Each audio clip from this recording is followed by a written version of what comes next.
Hello, everybody. Today we're going to look at an idle game called Everybody's RPG. It's similar to Melver's Idle, but with more graphics, and it's very fun. I love it. Melver's Idle obviously is RuneScape based, and I have a lot of RuneScape hours. Right, I'm recently looking for idle games because I got more busy and I still want to play, and idle games are perfect for that. So without further ado, let's look into it. Everybody's RPG. When you log in, create an account, link it to Google, Facebook, whatever you want. And then once you do that, you just click anywhere to enter the game. This video, I'm just going to talk about the high level overview of this game. There are a lot of details, a lot of mechanics too. But we're just going to look at what this game like at a high level. So if you go to the world map, you start out in the Enchanted Forest. Obviously, my account is already at stage 946. I'm just call that level instead of stage. It just rolls off the tongue better. But basically, the idea of the game is that you don't need to actually control any abilities. Your characters will automatically attack. If you haven't noticed, these characters are from Battle of Westeros. It's a hexagonal strategy game that I used to play a lot. That's why this is what drew me to this game, by the way. These avatars, they're taken from Battle for Westeros. Check the game out if you haven't. But anyways, your characters will continuously try to advance the stage. Think of it like, a tower, a dungeon. And you don't need to control them. You only buy their gear, level up their stats, level up their skills, do all kinds of things to make them stronger so that they can have a chance to advance. And of course, the way you position your heroes is very important. The most obvious is tank in the front, archers in the middle, healers in the back, right?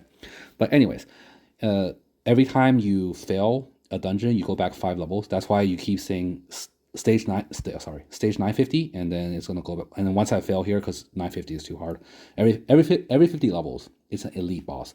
It'll go back to 946, and I'll try again. But every time you do this level, you could drop items from here. There, well, you always get gold. It's 133 gold for this level, and then sometimes you get items, and those always go into your bag, which is here. And the bag gets filled up really quickly, so you do want to clear them up when you get a chance. And I'm going to do that right now, and let's go back to the world map. So the gist of the game is you kind of leave it running. Obviously, you don't want to you could leave your phone on all the time and have it run. You actually get more gold that way, but you could also straight up close the app. And when you come back later, at least 10 minutes, it will actually say, it'll say, offline battle mode. You'll get some gold only, no items. It's a bit weaker, but basically what it means is you're always progressing. You never stop. And the main thing here to keep in mind is there's obviously quite a few currencies, not as many as some of the other games. Like you got gold here, you got gems, you got honor points, etc. You got dungeon tickets, which are just like tokens. But basically, you try to get these resources to make your character stronger. Some of the resources are used to upgrade armor, some upgrade skills, etc. Gems are the premium currency. They're obviously it's a mobile game. It's gonna have premium stuff. So for example, here, like here's the shop, right? There's some free stuff you can get. Some of them reset, like these boxes for weapon and armor. They reset every 24 hours. You can watch an ad. We can do that right now. Let's quickly watch an ad to get a gold buff 2x. I don't know what this is. I'm just gonna wait until the ad is over. But basically, you buy gems with money, and then you use gems to buy other things that you use to upgrade your weapon. I know this turns off a lot of people because that's the thing about mobile game and microtransactions. People hate it. But in this game, I don't find it obstructive. There's no ads there's no ads that say, hey, buy gems. Nothing's in your face. And the gems you can actually earn pretty quickly. You can get it from monster drops.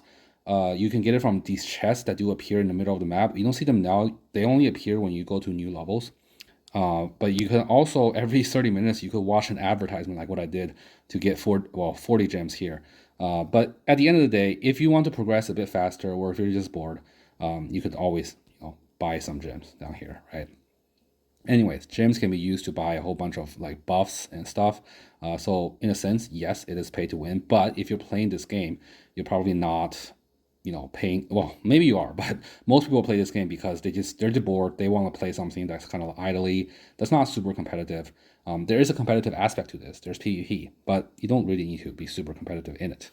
Honor points are PvP points. honor is PvP. You get honor from PvP, and these you can use to buy a bunch of important stuff like armor and gems, etc. This tab, the gold tab, completely worthless. Silver is completely and utterly worthless. Never use gold to buy silver. Never, ever, ever. Because look, I already have 218 million silver. Yeah, silver is essentially a freebie in this game. All you do is you do these like weird quests. In the intro, they'll tell you what this is, but the long story short, silver is just completely worthless. Like see, like look, I'm just randomly clicking stuff to get silver. It's so stupid. Yeah, like I'm just gonna use up all of this.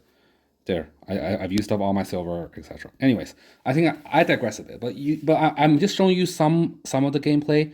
There's definitely a guild. I'll talk about that in a separate video. A very helpful, like people answer questions. Like here, I've been asking my guild leader for a lot of questions. Look at that, and he's very responsive.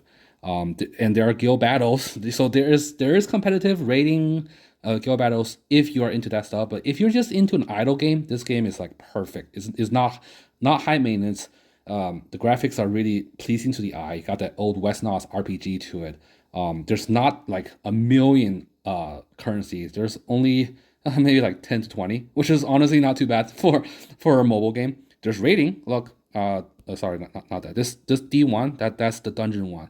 This dungeon, okay, the click interface here is kind of bad. Okay, here we go. We got a boss here. I'll do a separate video on rating. But essentially, the boss drops really good armor. Here are the boss stats, and yeah, you can select who you fight with. So here, I can unselect this guy and I can fight with this guy if I want to. But basically, these are all real players that are raiding together with you. So it's got all the things you could want in an RPG. It's got multiple maps. This one is level 2000 to unlock, but Ice Kingdom, Resource Island, I'll do separate videos on all these. But yeah, if you're just looking for an idle game, I think this one is super chill.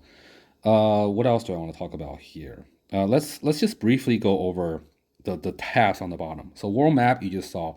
Honestly, not much to do here other than like see who else is on the map right now. This map displays the 20 characters that logged in right before you logged in. So every time you refresh the game, you should see different people here. Oh no, every 24 hours you should, because you could actually reset who you see on the map, which essentially says take the latest 20 people who logged in and put them on the map. Why is this feature even here? The way rating works is you can't invite your friends. Let's just use the turtle boss. You can't invite your friends. These 20 people here, or not 20, I guess it only shows up to 6, but these people, they are part of the map with you right now. In 2 hours, you see that 2 hours? It will reset and this list will change. And this is your raiding party.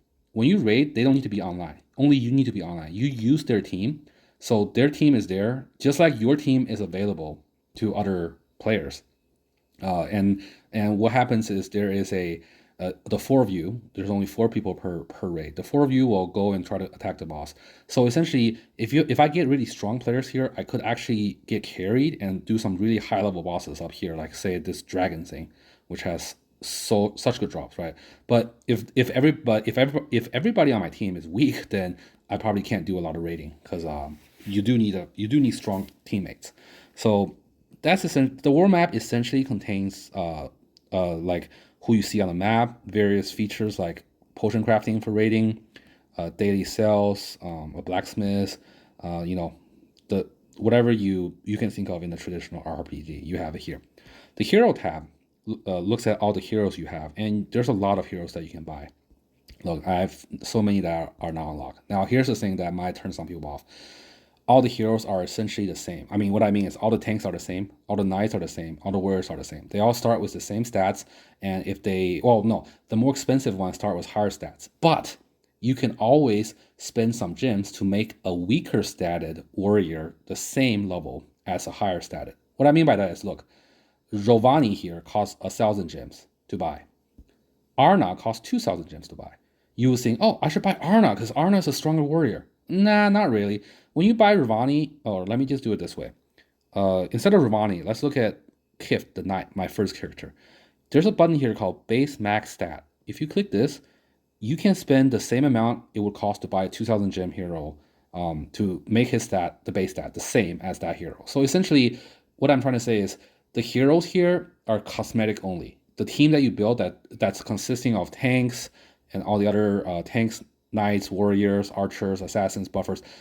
This the classes are all the same. So there's no one character you always must buy to win the game. Quest we did go over. It's just to get silver, but silver is almost completely worthless. You use silver to level up your characters. For example, my knight is level 1 right now, so it has 90.48k attack. So if I level him to level 100, I get 92. So 100 level give me about 200 attack power, which is nothing at all. I mean, is it 2000 actually? Hold up, let me do this. So Malgar has 21.7k. Let me do this. Okay, it actually gives him 1,000 damage. That's actually pretty significant. You know what? I kind of okay. Maybe silver is not that okay. But what I forget to mention is every time you reset. So if you click on this button here, you can reburst yourself, which gives you a lot of these points that you can use to permanently buff your characters. If I click reburst, I'll lose all my silver. So silver is a transitory currency. You can do it if you want, but you don't really have to if you don't want to. And the boost is nice. 2k damage is nice, but later on in the game, you will have things that deal a lot more than your gear every level up is like more than 2k. But anyways, the bag is where your inventory space is, and my god, it's almost full again. Yeah, they want you to buy more spaces, but it costs gems, of course. You can have runes. Yeah, there you can look at what your character is using here. That this is what my characters are using, and I mean just to give you an example, if I go to my weapon here, which is an epic weapon, if I go to upgrade info, the first level is 4k damage, and then the next level is 8k, and then it's 12k. So you can see like one level up is 12k. It does cost a lot to level it up, but once you do level up, that's like one level is essentially the same words as like 10 million silver, which also resets. So when you reset, you lose silver and you lose your levels. But you don't lose this plus 200. That plus 200 is called reinforcement. That one came from here. You see this button, reinforce +1. So my Margar, the tank is level 111. I mean plus 111, right? If I reinforce +1, now he's 112. That 112 is permanent. When you reset, you don't lose that. But when you reset, you do lose the level 102. It might be a little bit confusing. I can go in more details in a different video. But anyways, artifacts are just like perma buffs. You can buy more artifacts and put like these three. Tanks, warriors, knights get 3.2 attack because it's level 2. You level up the artifacts. I got the bow, the staff, these are just standard things. PvP is where you do dungeons. Dungeons drop rare loot, of course. No items though, only race drop items. PvP is where you fight other players. I can do a separate video on that. There's one big raid. This is a real raid. It's called personal raid. I can't do it yet because I need to be at level 2000. And then of course there's guild battles. That's for more hardcore people. And then we looked at the story. So that's kind of like a high level overview of this game. Yeah, I would say give it a shot. You might be surprised because I've tried a lot of idle games, like the newer ones. They don't compare. They have too many microtransactions, like too many. I mean, I am okay with some, and then their graphics are only like skin deep, and they don't actually have any real strategy other than spend money, buy better weapon. This game you actually need to strategize. You need to decide who to level up, how to place your characters.